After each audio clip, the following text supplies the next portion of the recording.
This ship was a sitting duck. Houthi rebels attacked this oil tanker here in the Red Sea. Ships are easy targets here, trapped between two narrow waterways. These are choke points, ideal for an ambush. And around the world, there are many of these choke points. They have the power to cripple the world's biggest powers. These powers are struggling to control the choke points and to find a way around them.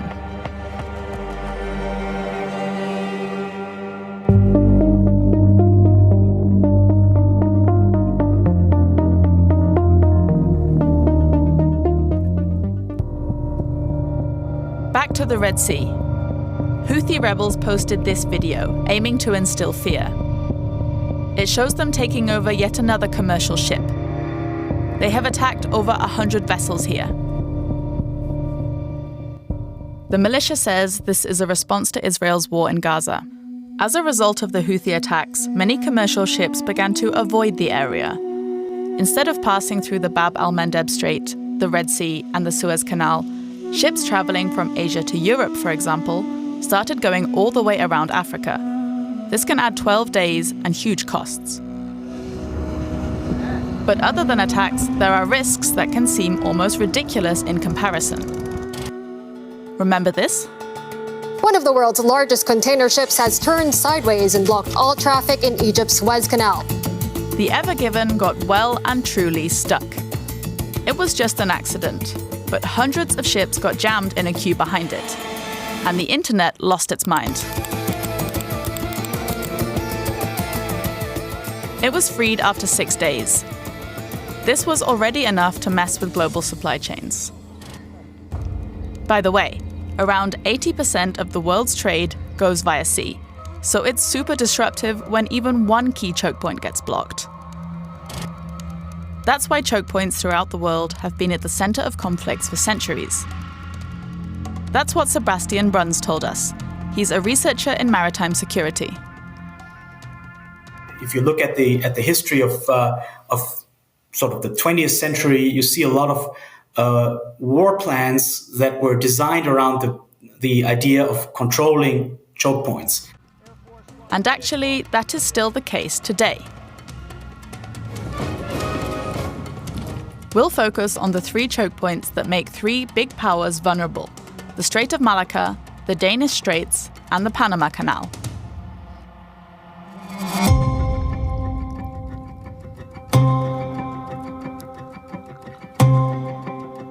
Let's head to the Indo-Pacific and the Strait of Malacca. It slips between Malaysia and Indonesia and opens out again just past Singapore. Connecting the Indian Ocean to the Pacific Ocean, it's one of the busiest shipping lanes and a hotspot for piracy. For one country, this route is particularly important: China. We spoke to Jennifer Parker about this. She's a maritime security specialist and former officer in the Australian Navy. Certainly, I'd say that China is the most vulnerable when it comes to choke points. And this is the reason why. Around 60% of China's trade is shipped through here, and a staggering 80% of its oil. China is so concerned about this dependence that former President Hu Jintao gave the situation a name: the Malacca Dilemma. Chinese officials are still very aware of this Malacca Dilemma today, and that is connected to Taiwan. China claims the self-governed island as its own and has been intensifying its military drills around Taiwan.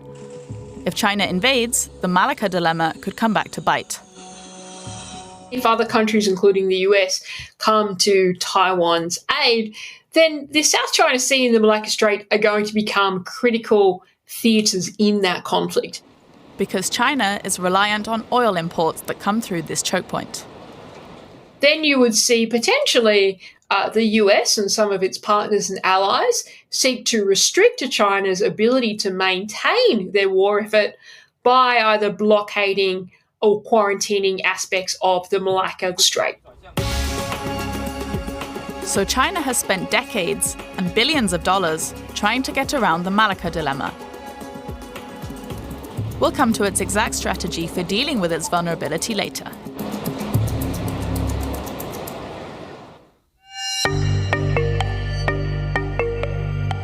For now, let's turn to the next choke point further north, the Danish Straits.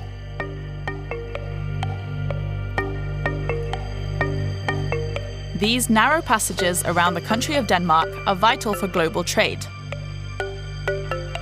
The only way to get from the North Sea to the Baltic Sea. The Danish Straits consist of the Great and Little Belt and the Øresund. Some 70,000 vessels pass through every year. And there is one country that is hugely dependent on this waterway: Russia. Russia's most important commercial ports are actually on the Baltic Sea, and they also have to go through the Danish Straits in order to reach wherever their destination is, whoever is buying the Russian oil against, the sanctions regime. Here's what Sebastian means.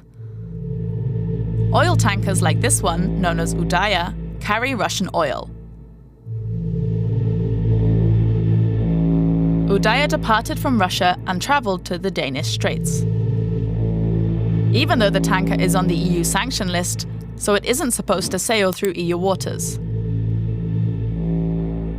And Russia sends out a lot of oil this way. At least 30% of Russia's seaborne crude oil exports pass through here. Udaya sailed under a false flag. It is considered to be part of Russia's so-called shadow fleet. Recently, we've seen up to 3 of these shadow fleet tankers per day going through the Danish Straits, which is a tremendous challenge. These tankers are often old, not properly registered or insured, and fail to meet international safety standards. They risk causing accidents and oil spills wherever they sail. For example, this shadow fleet oil tanker, Andromeda Star, collided with a small cargo ship. Luckily, it wasn't carrying any oil. This time. If the EU got serious about cracking down on the shadow fleet, the Baltic Sea and Danish Straits would be the place. If Russia can no longer export its oil via the Baltic Sea, its huge oil industry would take a big hit. Where does that leave Russia? But just like with China, we're going to leave you with another cliffhanger on their strategy. First to our third choke point. The Panama Canal. Between the Caribbean Sea and Pacific Ocean sits the curvy country of Panama. The canal cuts right through it. While the Strait of Malacca and the Danish Straits are natural waterways through open waters, the Panama Canal is man-made. Cargo ships are tugged, guided, and nudged through it. Shipping companies pay big money for this. And it's been getting a lot of attention. China is operating the Panama Canal. Eso es cuento. This is Euclides Tapia from the University of Panama. Estados Unidos creó un cuento chino, como decimos acá, para entonces montarse en ese cuento. It's actually the US that used to be in charge here. Before the canal was built, Panama was still part of Colombia. And the US supported Panama's independence in exchange for being allowed to build the canal. More accurately, the US managed the construction, but mostly got laborers from the West Indies and Afro-Panamanians to do the hard, dirty, dangerous work. But that's another story. It is the Panama Canal Authority, owned by the Republic of Panama, not China, not the US, that operates the canal today. The US remains the #1 user of the canal. 40% of US container traffic goes through it. El canal de Panamá es una arteria fundamental para la seguridad y el comercio y la economía de los Estados Unidos. So why this fear of China? The Trump administration said it was concerned about the 2 ports at either end. That's because they are operated by a Hong Kong-based company that the US claims is influenced by the Chinese government. If these companies control both ends of that canal in a time of conflict and the Chinese tell them, shut it down and don't let the US go through there, we got a big, big problem. A more concrete threat? Not enough rain. Water levels were so low in the canal in recent years that these ships had to wait to pass through the canal. That means delays and costs. So choke points are a major thorn in the side of big countries that rely on trade. Time to look at those strategies we mentioned. As you might expect, being vulnerable is not really on their agendas. You do see global powers developing strategies to either protect the choke point, increasing their ability to project power across that choke point, but also to diversify some of their maritime trade or some of their dependency on that choke point. In the case of the Panama Canal, projecting power looks like this: sending US troops into Panama for regular drills. This follows a deal between the US and Panama. Something the Panamanian people are protesting against as an attack on their sovereignty. Que ese documento pone en entredicho la neutralidad del Canal de Panamá. Totalmente. So the US strategy is all about projecting power and control, including bold statements that are hard to miss. Russia's strategy in the Danish Straits is the exact opposite. Staying off the radar, in some cases, literally. Shadow fleet ships often turn off their transponders which show their locations, all part of the effort to hide their real activities. Russia is actively blending the civilian and the military and the commercial sectors into one another. The country is suspected of using commercial ships to conduct espionage and sabotage submarine cables. The EU could toughen up on ship registration and port monitoring, but Denmark is obliged to keep the Danish Straits open. This is international law. And as for China's strategy in the Strait of Malacca, China is afraid that in the event of a war over Taiwan, the US would move to control the Strait of Malacca and therefore cut off most of its oil supply. Remember, 80% of it comes through here.